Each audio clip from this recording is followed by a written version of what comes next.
Hai, thank you untuk video ini. Gue Eka Sonam dan welcome to the channel. Di video kali ini, gue akan menggambarkan satu karakter baru, the new Hydro Mami. Dan ternyata enak juga dipakai, yaitu Yelan. Yeay. Jadi Yelan ini salah satu karakter yang surprise ini gue dapet. Gue awalnya nggak pengen pull, karena kemarin itu baru dapet pull di Ayato. Pas Ayaka karena gue punya, gue nggak pull. Jadi pas Yelan gue usil aja nih, dia Ayato itu kayak sekitar 3-4 wave setelah Ayato, Yelan muncul. Jadi kaget banget pas dapet. Dan ternyata dia enak banget. Dan gue suka banget, salah satu karakter yang mesti ada di party. Ya mungkin sekarang lihat gue sedikit beda dengan biasanya. Karena ini lagi, gue lupa bawa prop untuk rekaman, jadi gue begini aja. Kalau misalkan memang lebih prefer begini, komen aja di bawah. Mungkin seterusnya gue akan begini juga. Ya mungkin itu aja. Sebelum kita mulai ke videonya, jangan lupa untuk follow sosial media gue di Instagram dan Twitter @sonamnoodles. Dan juga kalian bisa dukung gue dengan mentraktir gue kopi di akun kopi gue di @sonamnoodles juga. Oke, mungkin gitu aja. Oh, satu pesan lagi, di video kali ini pembahasan gue akan ada sedikit berbeda dari biasanya. Apa itu pembahasannya? Langsung tonton aja. Yes, jadi di video kali ini gue mau ngebahasin yang mungkin rada menyimpang dari biasanya, rada berbeda. Kalau misalkan biasanya gue cerita soal insecure, soal gambar, yang kali ini sedikit berbeda. Oke, nah gue biasanya itu kalau lagi kerja paling nggak bisa kalau sunyi atau sepi. Maunya tuh yang ada backsoundnya, udah berasa kayak soundtrack. Entah itu lagu atau mungkin aku style YouTube aja, biar nggak bosen aja gitu aja pas lagi kerja harus ada suaranya. Nah, untuk lagu ya lagu-lagu mungkin yang gue lagi suka belakangan itu, terus sambil gue ikut nyanyi solo karaoke dah, yang mungkin bikin kuping nyokap sakit kali gue teriak-teriak nyanyi nggak jelas. Atau ya lagi pengen dengerin YouTube favorit gue yang lagi ada update, mungkin update mingguan ataupun update kasus-kasus terbaru atau berita terbaru. Kalau dari YouTuber lokal, gue itu demen Hirotada Radivan. Nah, Hirotada ini ngebahasin hal-hal random. Jadi kayak kasus-kasus misteri, kasus-kasus yang lagi heboh belakangan ini. Bahkan sampai tentang storytelling cerita pendengarnya itu rata-rata cerita horor sih. Gue suka denger dia karena cara ngomongnya enak banget. Udah kayak ngobrol sama temen. Dan disertai bumbu-bumbu komedi yang lucu abis. Sering jadi referensi gitu buat gue bikin YouTube. Biarpun ya mungkin belum seluas Hirotada sih ya. Yang kedua itu lokal juga, YouTuber yang namanya Sasha Marisa.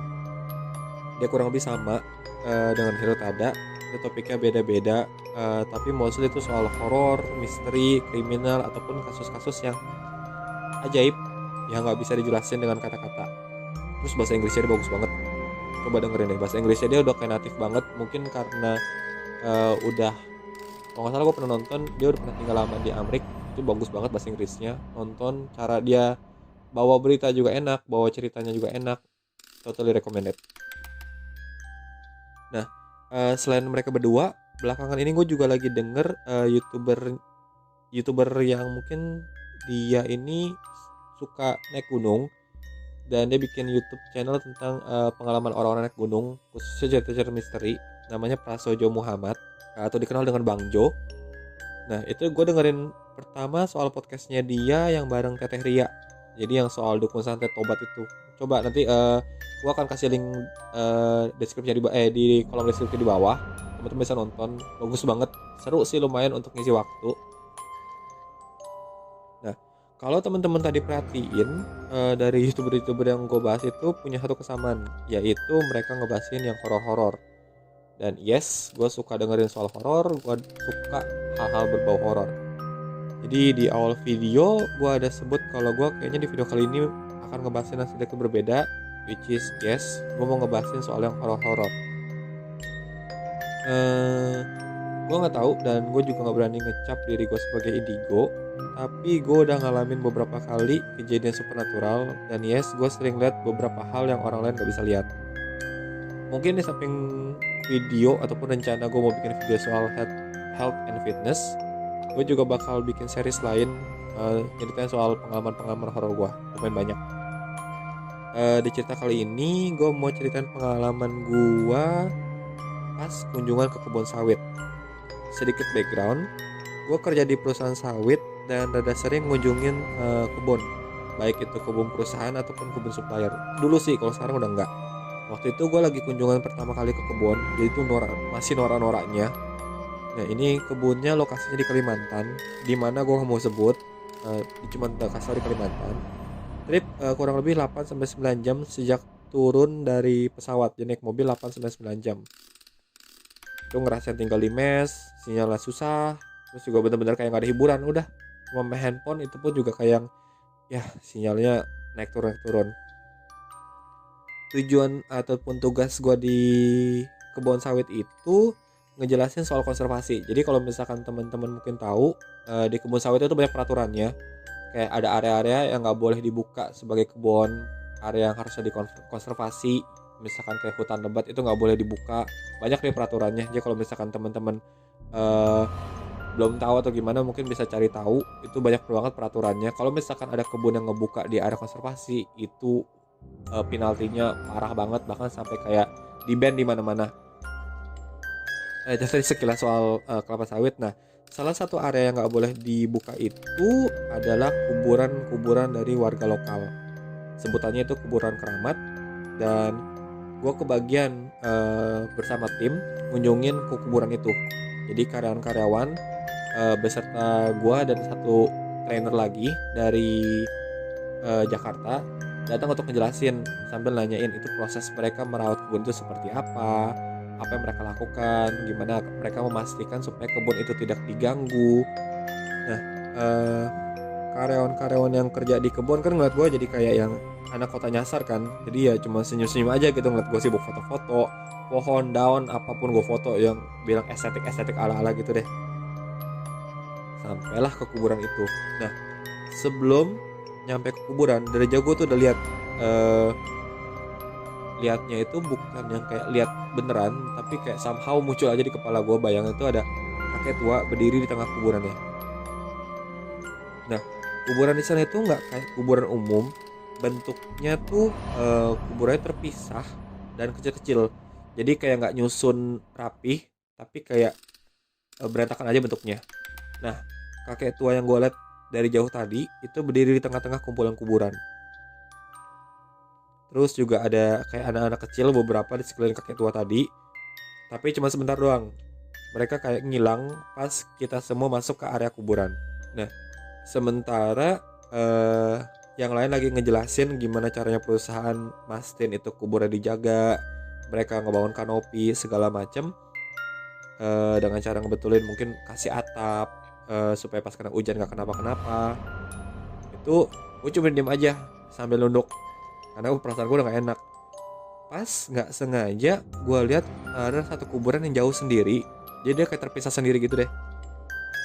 Sementara yang lain ngumpul jadi satu, ada satu yang terpisah sendiri. Udah gue ngerasa ada aneh. Ini kuburan yang terpisah kan tadi ada kanopinya, kecil sih, mungkin setinggi orang dewasa kanopinya.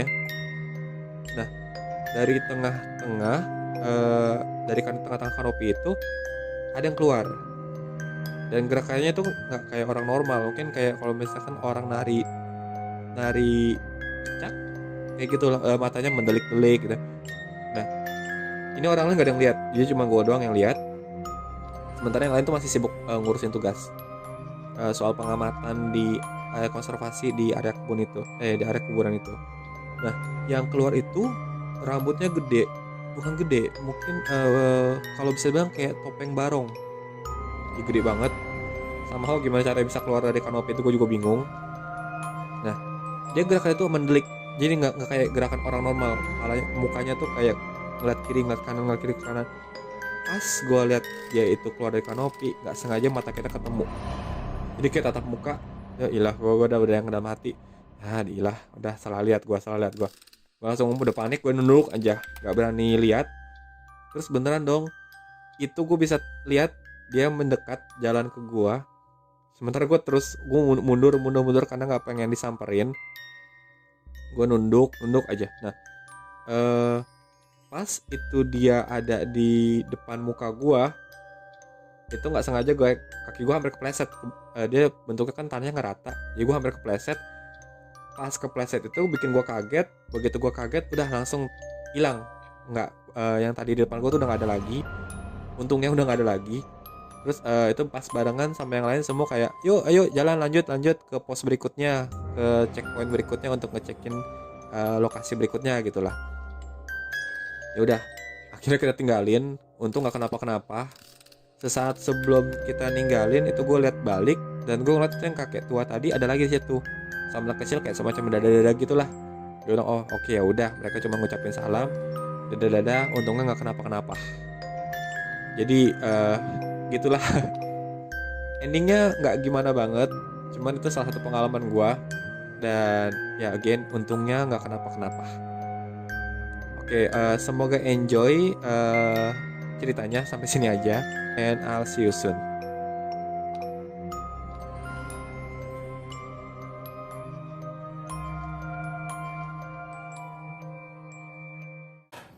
Ya, ini gambar udah jadi. Untuk waktu pengerjaannya kayak nggak gitu lama, kurang lebih 5-6 jam. Untuk layer gue lupa berapa banyak, tapi nggak banyak juga. Karena surprisingly, Yelan ini desainnya gampang banget. Jadi nggak serempong karakter bintang 5 yang lainnya ataupun karakter lainnya. Jadi lumayan cepet pengerjaannya dan backgroundnya juga nggak gitu ribet. Jadi ya, oke. Buat teman-teman yang pengen pull Yelan, semoga dapet, semoga menang 50-50-nya. Dan buat yang udah dapet, enjoy. So, udah gitu aja. I'll see you next video. Bye.